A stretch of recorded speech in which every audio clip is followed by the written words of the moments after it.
Easy Life, which Derek wrote. The lyrics to the song are actually about our manager Jerry, and Derek, it's basically about Jerry living the easy life and waiting for the postman to come and inviting the postman in for a cup of tea and stuff.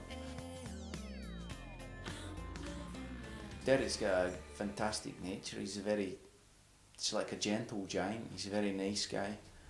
He's kind of spends all his time eating. That's his main kind of thing. He'd prefer to have a conversation about the tomatoes in the shop in the high street near the studio than a synthesizer sound. And you know, if you ask Derek if he's got a good sound, he's more than likely to go reaching into his bag for a packet of hula hoops and say, what about that sound? Mark is a bit like a Jack Russell Terrier. He's kind of small, wiry, weird, but he's not as weird as everyone makes him out to be. Craig is a guy that he sort of joined the band last year. He started off as a driver, then he moved on to a roadie, and then he moved on to a percussionist and a member of the band. So maybe this time next year he'll be the singer. Ken's a bit of a sort of playboy figure. He's into music, but he's also into flying his hang glider, and he's very into kind of women and drinking, and every time a new synthesizer comes out in the music shop in Glasgow, he goes down there and buys it and comes in with this great new sound.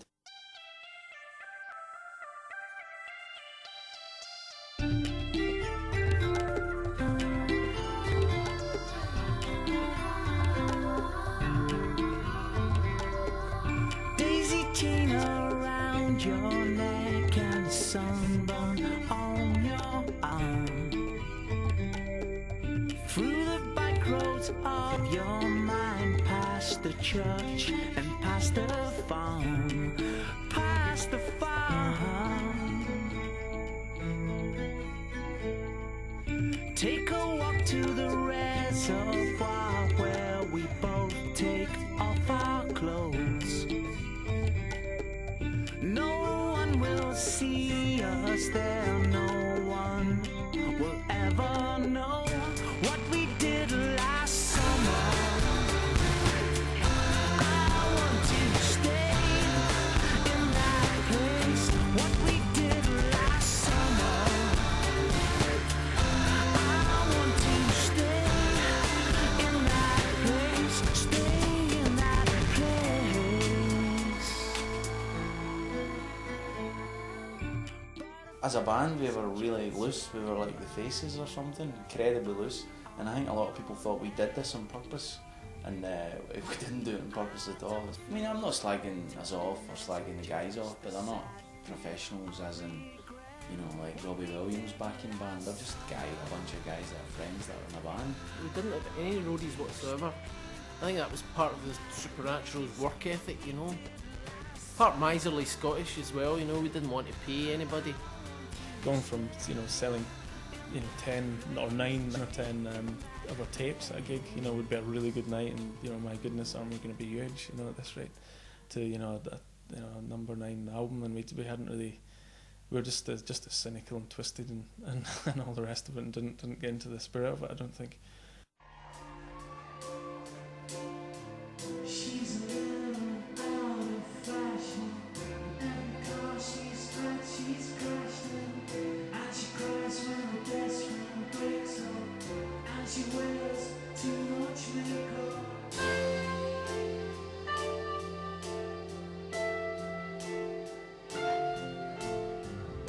And when she's overweight, you say she's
there's, I mean, it's people kind of go on about recording studios and how difficult they are to sort of master and stuff like that. But I mean, there's not a lot of pressure. Well, there is a lot of. Well, sometimes there's pressure. Sometimes not so much pressure. Sometimes I would like some pressure, but I mean, there's I mean, I'm not under any pressure to I mean, okay, I'm supposed to be taking care of some of the stuff, you know, drum machines, samples and stuff like that. And occasionally that gets a bit tricky. But I mean, it's I think it's all about enjoying yourself in the studio, really. It's if you're not enjoying yourself and you're sort of feeling strung out about something, then I think you shouldn't really be in a band. You should be working in an office or something like that. And you should get you know, other people to do it.